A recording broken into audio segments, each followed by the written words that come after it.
my head again. You had your heart set on me, but these feels, they come and go, and they come so easily. Tell me what it is about you that I can't forget, but you're breaking down my walls again, just to set me free. Why do I, baby, why do I love the way you always leave me? Why do I, baby, why do I love the touch but never. Baiklah, di sini saya akan menjelaskan mengenai jenis usaha ekonomi yang dikelola sendiri. Jadi usaha yang dikelola sendiri disebut usaha perorangan. Usaha ekonomi ini memiliki modal terbatas dan biasanya dikelola secara sederhana. Contoh usaha ekonomi perorangan ini ada 4. Yang pertama usaha pertanian, yang kedua usaha perdagangan, yang ketiga usaha jasa, yang keempat industri kecil. Baiklah, di sini yang pertama yang saya akan jelaskan yaitu usaha pertanian. Usaha pertanian banyak sekali contohnya, tapi di sini saya akan menjelaskan beberapa usaha pertanian, yaitu usaha pertanian sayur, kemudian usaha pertanian padi. Jadi dari kedua gambar itu merupakan usaha pertanian yang dikelola perorangan. Sebagian besar memiliki modal terbatas. Pelaku usaha bidang ini disebut dengan petani dengan lahan dan modal terbatas. Manfaat lahan persawahan sebagian tempat untuk menanam komoditi pertanian. Jadi contoh pertanian ini sangat banyak sekali. Di antara dua itu ada juga contoh pertanian jagung, kemudian petani cabai, dan masih banyak petani lainnya. Nah, itu tadi merupakan penjelasan sekilas mengenai usaha pertanian.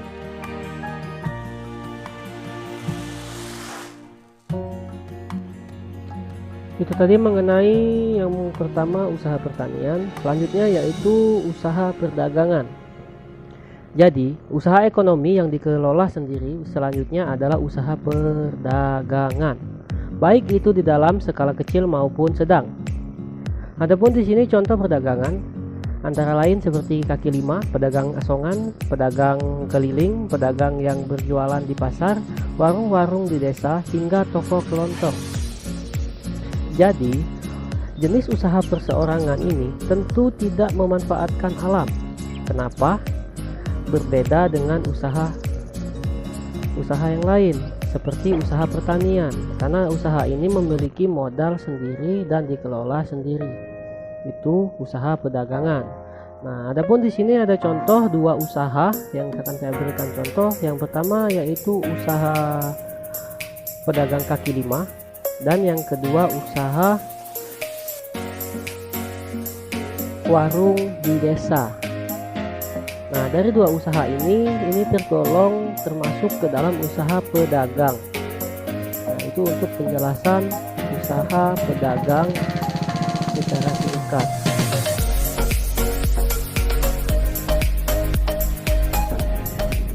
Yang ketiga yaitu usaha jasa.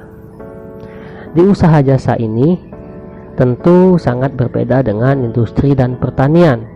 Kenapa berbeda? Karena jenis usaha jasa yang satu ini banyak juga dikelola sendiri ataupun perorangan. Contohnya banyak dijumpai di sekitaran kita, seperti usaha fotokopi, usaha salon, usaha potong rambut, usaha laundry, atau bisa juga usaha penjual pulsa. Nah, di sini saya akan berikan dua contoh usaha jasa yang sering kita jumpai di lingkungan kita, yaitu usaha potong rambut dan juga usaha bengkel. Nah, jadi kedua usaha itu sangat sering kita jumpai di lingkungan kita. Kenapa? Karena usaha itu sangat banyak sekali peminat dan Usaha itu juga tergolong usaha yang umum digunakan oleh masyarakat.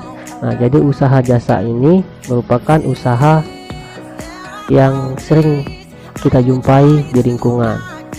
Jadi itu tadi penjelasan mengenai usaha jasa.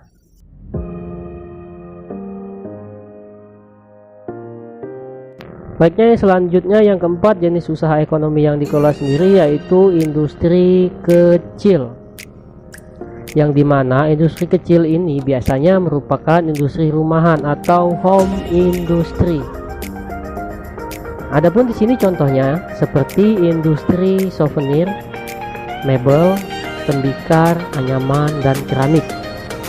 Nah, dari sekian banyak industri kecil biasanya merupakan usaha kerajinan tangan, yang dimana memanfaatkan bahan-bahan dari alam. Contohnya mebel, bahannya itu menggunakan kayu dari alam. Kemudian anyaman, bahannya juga menggunakan bambu dan juga bisa menggunakan rotan. Nah, di sini saya memberikan dua contoh mengenai industri kecil yang biasa kita jumpai di masyarakat, seperti industri anyaman.